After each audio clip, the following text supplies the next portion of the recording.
성경 인물을 강해 중에 있는데 지난번까지 이제 느헤미야가 끝났고 이제 새해 들어서 이제 이사야로부터 다시 우리 성경의 인물들을 탐구합니다.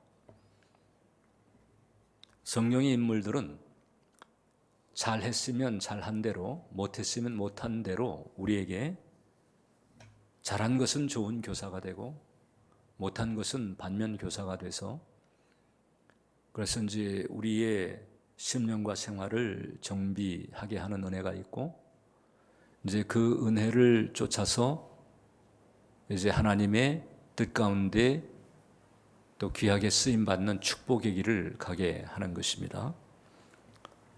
자, 그럼 오늘 이제 이사야는 또 우리에게 어떤 교훈을 줄까? 이사야의 회심 체험 이런 제목으로 말씀을 나누겠습니다. 자, 우리가 이제 성경은 66권이죠. 구약의 39권, 그 다음에 신약의 27권 해서 66권입니다. 그리고 이 성경은 1권서부터 39권까지의 구약 성경과 그 다음에 40권에서부터 66권까지, 즉 27권의 신약 성경, 이 각각의 신구약이 뚜렷한 주제를 가지고 있어요. 그래서 39권의 구약 성경은 심판과 경고의 주제를 뚜렷이 하고 있고, 그 다음에 27권의 신약은 구원과 소망을 뚜렷이 하고 있는데, 공교롭게도 이사야서 66장을 분해하면 1장서부터 39장까지는 심판과 경고가 뚜렷합니다. 이제 구약의 주제인 거죠. 그 다음에 40장서부터 66장까지 이 27장의 분량은 이 구원과 회복 그리고 소망에 대해서 언급하고 있어요. 이게 신약의 주제하고 맞아떨어집니다. 그래서 이사야 선지자는 66장에 걸친 예언을 통해 가지고 이 성경의 이 축소판 혹은 작은 성경을 썼다 이렇게 말할 정도의 그 하나님의 계시적인 은총을 받았다. 특별히 이제 이사야서 66장에 나와 있는 구절과 계시록에 나와 있는 구절들은 참 기이할 정도로 맞아떨어지는 부분이 있어요. 이사야서 66장을 보면 내가 지을 새 하늘과 새 땅이 내 앞에 항상 있는 것 같이 너희 자손과 너희 이름이 항상 있으리라 여호와의 말이니라. 그래서 이 새 하늘과 새 땅이라고 하는 표현이 구약에 이제 드물게 등장을 하는데 요한계시록 21장 1절을 보면 또 내가 새 하늘과 새 땅을 보니 처음 하늘과 처음 땅이 없어졌고 바다도 다시 있지 않더라. 그래서 특별히 이제 그 소망과 관련된 신약의 끝부분의 대목조차도 새 하늘과 새 땅이라고 하는 이것은 초월적인 주제잖아요. 그죠? 이 초월적인 주제가 딱 맞아떨어지는. 그러니까 이 이사야는 이제 주전 750년에서 700년 사이 활동했던 선지자거든요. 요한계시록을 쓴 사도 요한은 이 계시록을 쓴 때가 주후 한 100년 가까이 됐을 때인 거예요. 그러니까 이게 한 7, 800년간의 이 기간차가 있음에도 불구하고 이 전체적인 성령의 구도와 함께 새하늘과 새 땅에 대한 소망조차도 유사하게 등장을 하는, 그래서 이사야는 참 대단한 사람이다. 이사야는 구약시대의 선지자였지만은 마치 사도 요한이 받았던 그 수준에 준하는 계시 역시 받은 사람인 거죠. 그러니까 하나님께서 이사야의 그릇을 굉장히 크게 보신 거예요. 단순한 대예언자 중에 하나가 아니고 하나님의 그 놀라운 경륜, 이 경륜에 대한 계시적인 은총을 거대한 규모로 아마도 성경 전체를 두고 봤을 때 예수님 빼놓고 하나님의 경륜에 대한 그 거대한 스케일을 이렇게 받은 사람은 없다는 거잖아요. 그래서 이사야는 살필 필요가 있다. 이사야는 왕족입니다. 이사야가 활동하던 당시에 그 남한국 유다에 우시야라고 하는 강력한 왕이 있었는데 그 우시야 왕의 사촌인 거예요. 그러면서도 또 제사장입니다. 그래서 이렇게 왕 같은 제사장의 포지션에 있었던 사람인 거예요. 근데 이제 이 사람이 우시야가 죽던 해, 아까 우리가 읽었잖아요. 6장 1절에 우시야가 죽던 해. 그러니까 이사야서의 시작, 그 6장의 시작이 우시야가 죽던 해로 시작합니다. 우시야가 죽던 해라고 하는 것은 남한국 유다 입장에서 본다면은 불길한 시대가 됐다는 거예요. 불길한 시대, 불안한 시대, 불안정한 시대. 앞으로 어떤 일이 벌어질는지 알 수가 없는 흉흉한 시대가 된 것을 의미합니다. 왜냐하면 우시야 왕이 잘 나갔던 왕이거든요. 남한국 유다 가운데서 가장 잘 나갔던 왕이라고 보면 돼요. 경제적 번영과 군사적 성공, 그 주변 족속들을 잠잠하게 하고 조공까지 받았던 강성했던 나라를 이끈 능력 지도자입니다. 물론 이제 이 사람이 잘 나가다 보니까 덜커덕 실족을 하게 돼서 그래서 월권을 하는 죄를 범합니다. 역대하 26장을 보면 그가 강성하여짐에 그의 마음이 교만하여 악을 행하여 그의 하나님 여호와께 범죄하되 곧 여호와의 성전에 들어가서 향단에 분향하려 한지라. 제사장이 해야 될 일을 그 율법에 그렇게 정해져 있는 건데 그 율법을 무시하고 내가 왕인데 뭐 못할 게 뭐가 있어, 이제 이런 거죠. 자도 잘 나가다 보니까 이제 그 끝을 모르고 선을 넘어버린 것입니다. 좀 잘 나갈 때 또 주의를 해야 되는 것인데 이제 잘 나가다가 넘어지는 이유가 뭐냐? 이 교만 때문에 이제 하나님에 대한 경외심을 잃어버리는 거죠. 주의해야 합니다. 잘 나갈 때 경외심을 잃어버리는 일이 생겨버리면 큰일 난다. 그래서 이제 우시야는 결국 이 일로 말미암아 문둥병자가 됩니다.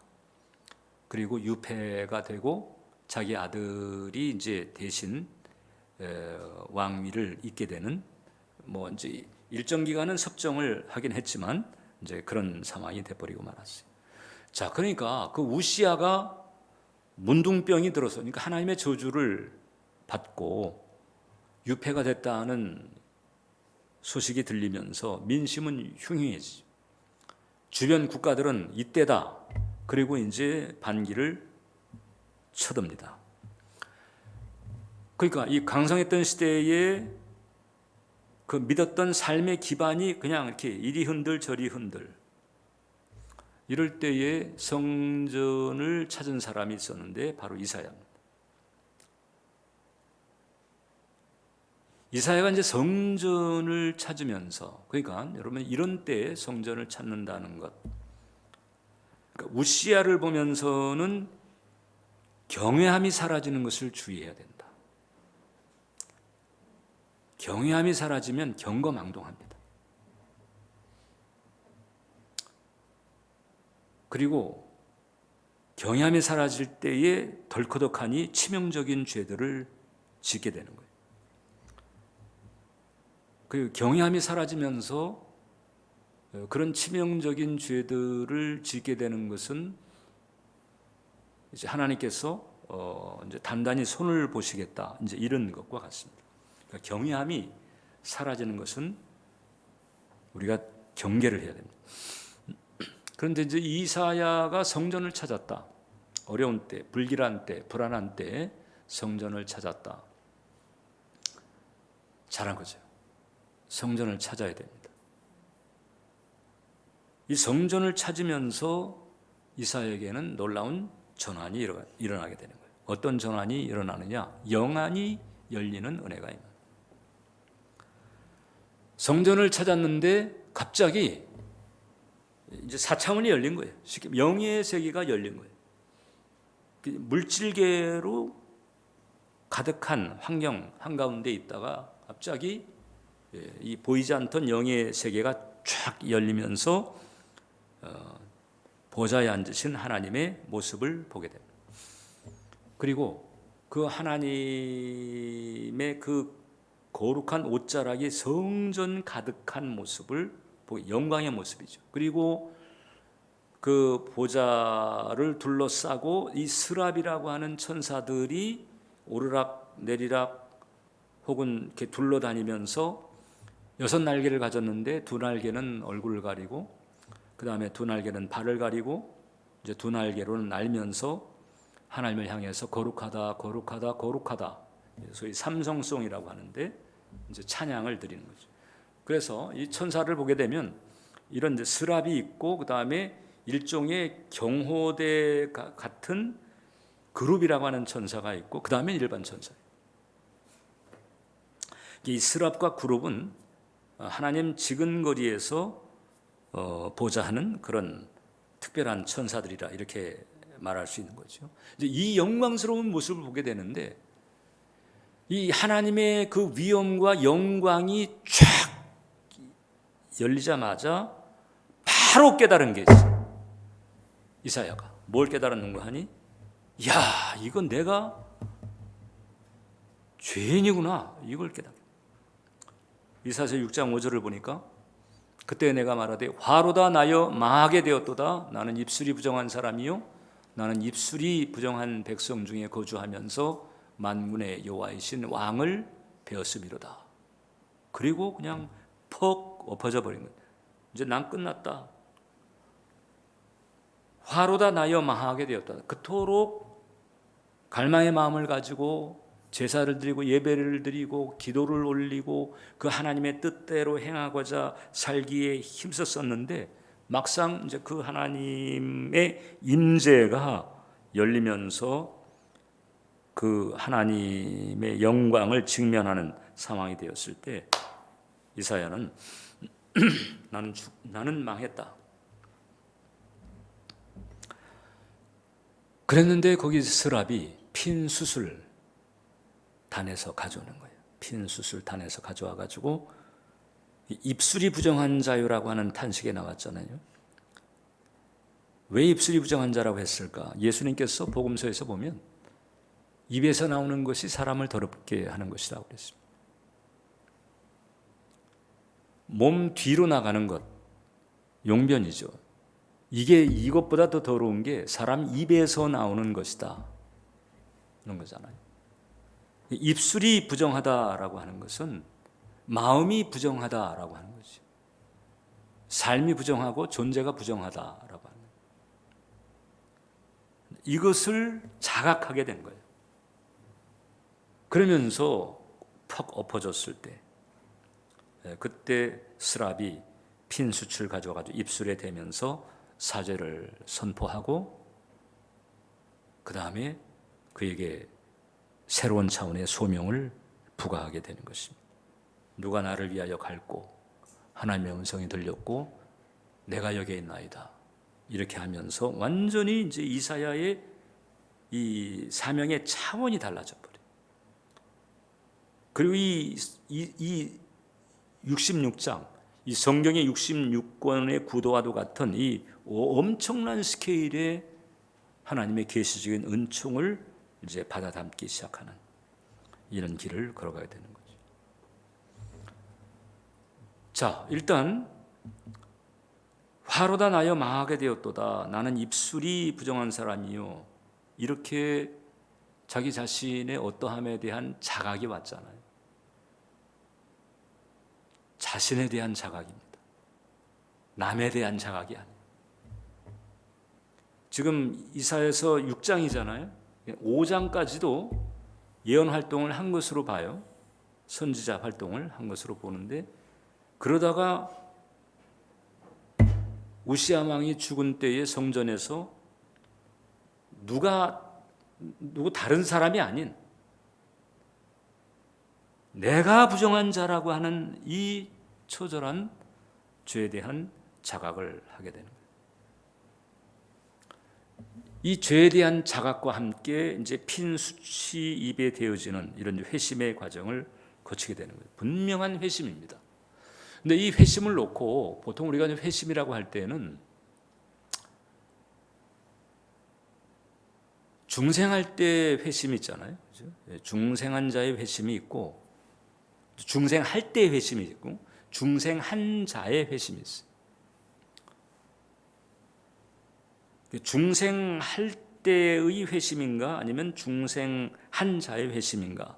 그래서 이제 이 성경학자들도 이 이사야를 놓고는 이게 이제 소명 강화 체험인가 아니면은 이게 회심 체험인가. 마치 모태 신앙인이 예수님을 영접하는 체험을 한 것처럼 이제 그런 수준의 체험인가 아니면은 이미 이제 중생을 체험했고 하나님을 아는데 이제 소명이 강화되는 체험일까? 여기에 대해서 이제 약간의 설왕설래가 있습니다만 이제 대체적으로 이제 소명 강화로 보는 성격이 강합니다. 근데 중요한 것은 뭔가 아니에요. 회심이 있었다. 그리고 이 회심이 이사야에게 완전히 새로운 차원을 열었다. 그럼 이게 학자들이 인정하는 것처럼 이제 소명 강화의 은총을 향한 회심이라고 볼 때 이게 중생도 마찬가지예요. 중생할 때의 회심도 새로운 차원을 여는 거잖아요. 그죠? 지옥의 자식에서 하나님의 자녀로, 지옥행에서 천국행으로 완전히 중생할 때의 회심도 완전히 새로운 차원을 여는 거란 말이죠. 그런데 이 이미 중생한 자의 이런 회심이라 할지라도 지금 이사야에서 보게 되는 것처럼 완전 그것도 새로운 차원을 또 열어간다. 일종의 영적 도약에 해당하는 그런 새로운 차원을 연다. 그러니까 여러분들의 삶에서 새로운 차원이 열려지려면은 뭐가 있어야 돼요? 회심이 있어야 된다는 거죠. 나의 어떠함에 대한 지금 이사야 보세요. 이사야는 이미 이사야서 5장까지 예언 활동을 했다고 그랬잖아요. 이사야서 1장을 보게 되면 하나님께로부터 하던 묵시를 가지고 예언을 했다고 그랬단 말이에요. 그런데 이사야 6장에 가가지고 하나님의 임재를 체험하면서 그냥 내가 죽을 죄인이구나 이걸 깨닫게 된 거거든. 선지자 활동할 때는 누가 대상이었겠어요? 자기가 대언하는 하나님의 말씀을 듣고 있는 이스라엘 백성들이잖아. 유다 백성들이잖아요. 똑바로 해 이거였잖아요. 근데 그게 아니고 하나님의 임재를 체험했을 때 그때 자기가 엎어지는 거예요. 그리고 이제 회심이 있게 되는 거예요. 근데 그 회심이 새로운 차원을 가져왔다. 그러니까 여러분들의 신앙의 연조가 어떻든 신앙의 수준이 어떻든 여러분들의 삶에서 새로운 차원이 열리기를 원한다면 회심 내지는 회심에 준하는 이런 은혜 체험이 필요하다. 이런 은혜 체험이 필요하다. 일단 회심으로 인해서 새로운 차원을 여는 것이 중생이라고 그랬죠. 중생. 여러분 참된 중생을 할 때의 가장 이상적인 조건, 그러니까 중생의 체험은 다양합니다. 사람마다 편차도 있고 다양해. 그런데 이 중생을 할 때의 가장 이상적인 조건은 죄의 자각이 있어야 돼요. 그러니까 죄의 자각만 있는 건 아니죠. 중생할 때 그 시간으로 따져봐도 1분 이내에 벌어지는 거예요. 순식간에 벌어진다고 보면 돼요. 성령의 역사로 내 영의 감각이 일깨워지면서 그 순간 하나님의 존재를 의식하게 되고 하나님의 존재 앞에서 이건 내가 이게 죽을 죄인이네, 내가 부끄러운 죄인이네, 이것에 대한 자각이 오게 되고 이러면서 이거 그러면 난 어떻게 하지? 하나님 앞에서 쩔쩔매는 마음이 또 들어오면서 동시에 그러면서 예수님의 십자가의 복음이 그때 감사로 딱 다가오는 거예요. 그래서 와, 이 십자가가 와, 이래서 이게 귀한 거구나. 요게 중생할 때 버려. 십자가가 귀한 것을 잘 모른다. 그럼 죄의 자각이 덜 됐다는 것입니다. 죄의 자각이 덜 되면 십자가의 고마움이 적을 수밖에 없어요. 그러나 죄의 자각이 제대로 되면 그럼 십자가가 그만큼 은혜로 다가오게 됩니다. 존 오웬이라고 하는 청교도 목사인데 그런 얘기가 있습니다. 죄에 대한 깊은 자각과 애통 없이 은혜의 필요성을 느낄 수가 없어요. 이 영적으로 그렇게 돼 있어요. 이게 조나단 에드워드라고 하는 미국 목회자인데 하나님이 자신의 무한한 거룩함과 영광을 드러내실 때 죄인은 자신의 전적인 부패를 깨닫는다. 그럴 때 비로소 예수님의 십자가를, 오직 예수님의 십자가를 붙들게 되는 것이거든요. 마틴 루터도 얘기했습니다. 죄의 자각과 애통함 없이 구원의 기쁨을 참으로 이해할 수 없다. 그래서 자기의 죄인됨과 죄성에 대한 자각이 있을 때 비로소 예수님의 십자가의 은혜를 깨닫게 되고 하나님 앞에 겸손하게 되고 그 다음에 경외함을 가지게 되는 거죠. 하나님의 위엄이 그만큼 리얼하게 다가왔기 때문에 자기의 죄됨이 느껴진 거거든요.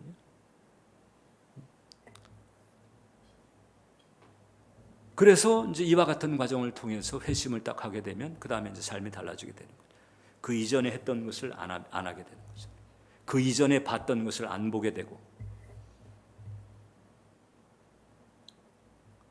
근데 이미 중생한 자라 할지라도 이런 회심이 주는 은혜가 있다. 지금 이사야의 경우가 그런데 우리들도 마찬가지입니다. 기존의 신앙생활을 했다 할지라도 하나님께서 새로운 차원을 열어주실 때는 좋은 거잖아. 새로운 차원을 열어주실 때는 하나님 앞에 그만큼 더 이렇게 부서지게 하고 자신의 어떠함을 통찰을 하면서 전적으로 하나님을 의지하려고 합니다. 그러니까 하나님께 그냥 부복한다 하는 거죠. 하나님께 부복한다. 이사야가 했던 것처럼 이제 이런 과정이 이제 회심이 일어나는 거예요.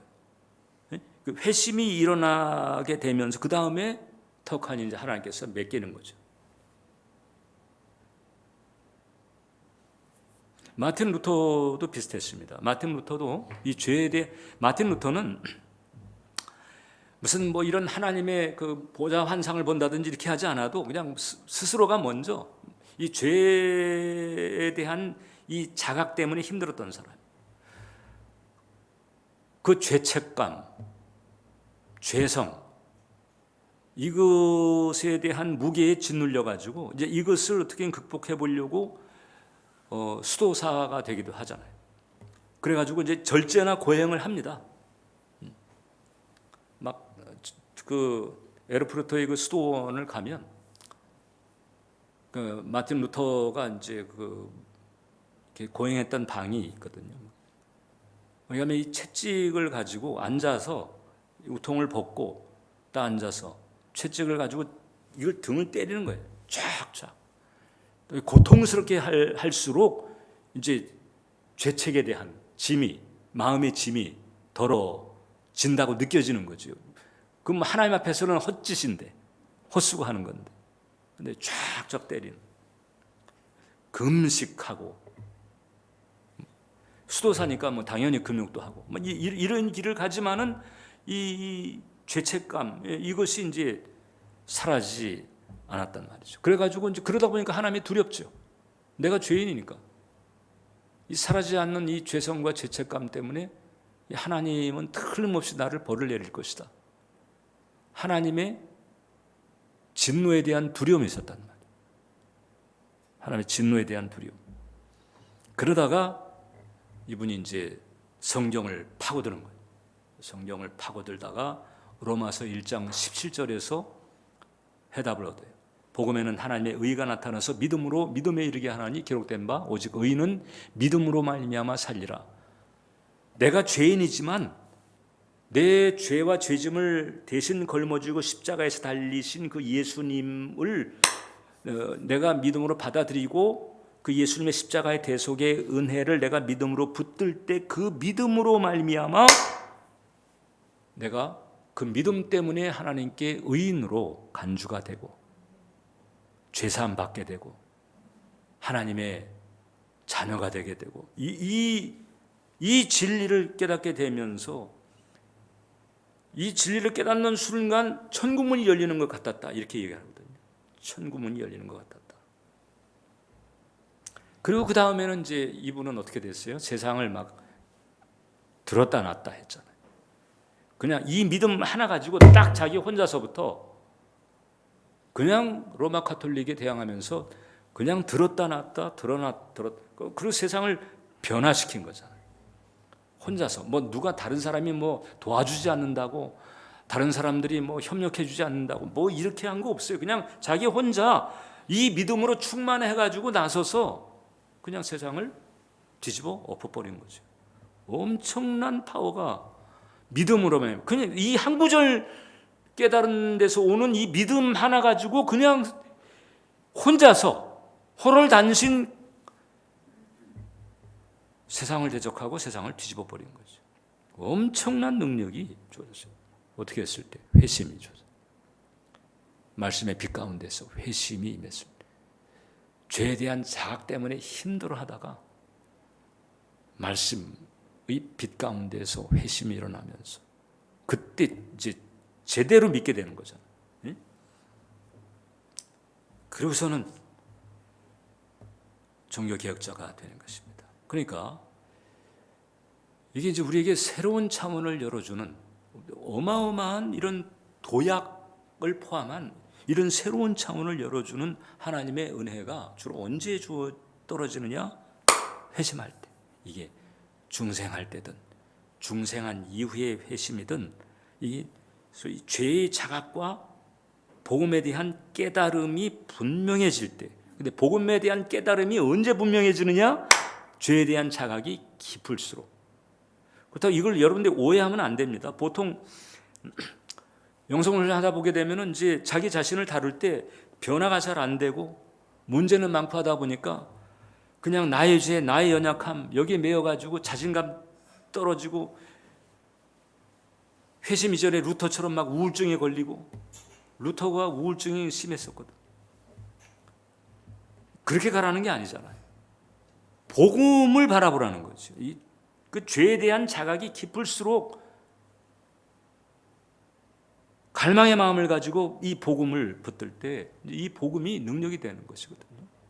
근데 성령님은 요 과정에서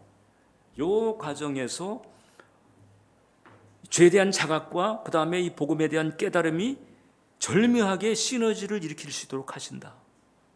그래서 우리가 중생한 거 아니에요. 그리고 중생 이후에 우리가 한 걸음 한 걸음씩 도약할 때 그때 그 하나님의 은혜에 대한 깨달음이 우리를 그렇게 만드는 거잖아요. 이 죄에 대한 자각과 이 복음적인 죄에 대한 자각만 강조하면 우울증 걸립니다. 그게 아니고 복음의 은혜가 다가와야 돼요. 복음이 이게 내 생명줄이고 내 은혜줄이고 이게 나의 그냥 존재 그 자체처럼 나를 붙들어주는 그 은혜로 내게 다가와주는 이 복음에 대한 깨달음. 이것이 중요한 거지. 우리가 제대로 믿음의 길을 간다라고 하는 것은 바로 이 두 가지를 바탕에서 우리가 하는 거죠.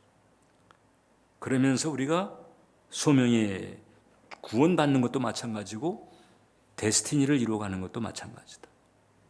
이 바탕이 있어야 되는 것이다. 이런 은혜가 깊어지기를 구해야 되는 거예요.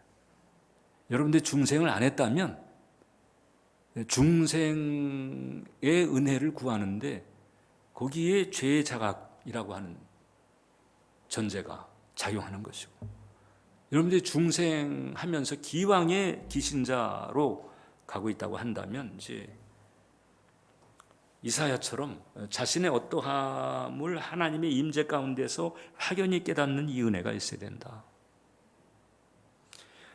지금 선지자 활동을 했던 이사야도 그 임재 앞에서 화로다 나여 망하게 되었도다, 내가 입술이 부정한 백성이라고 이렇게 탄식을 했다면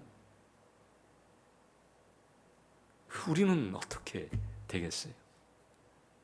하나님의 그 임재의 그 강도에 따라서 이제 사람마다 이제 그 변화의 폭, 인식의 폭이, 느낌의 폭이 다를 수 있다는 얘기인데, 그래서 우리가 하나 주님의 임재를 구하는 것이 그렇게 중요한 거죠.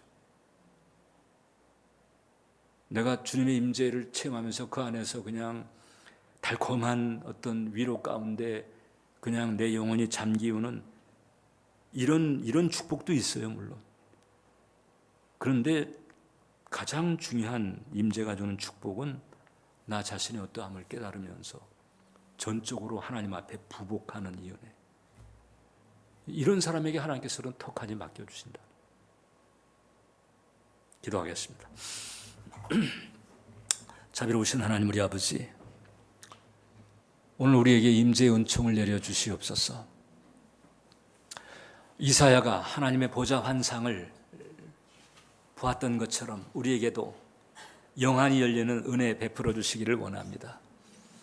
그 열린 영안으로 말미암아 이제 하나님의 영광됨 뿐만 아니라 그 하나님의 그 영광됨 앞에서 이제 나 자신의 어떠함 또한 깊이 깨달아 전적으로 주님의 긍휼과 자비를 구하는 그런 부복함이 있도록 은총을 내려 주시옵소서. 자비로우신 하나님 우리 아버지, 그래서 중생의 회심이 됐든 중생한 자의 회심이 됐든 이와 같은 깊은 회심의 은총이 우리 예배자들에게, 우리 은정 교우들에게 충만케 해주시옵기 간절히 간구하옵나이다. 자, 이 시간 우리 주님 앞에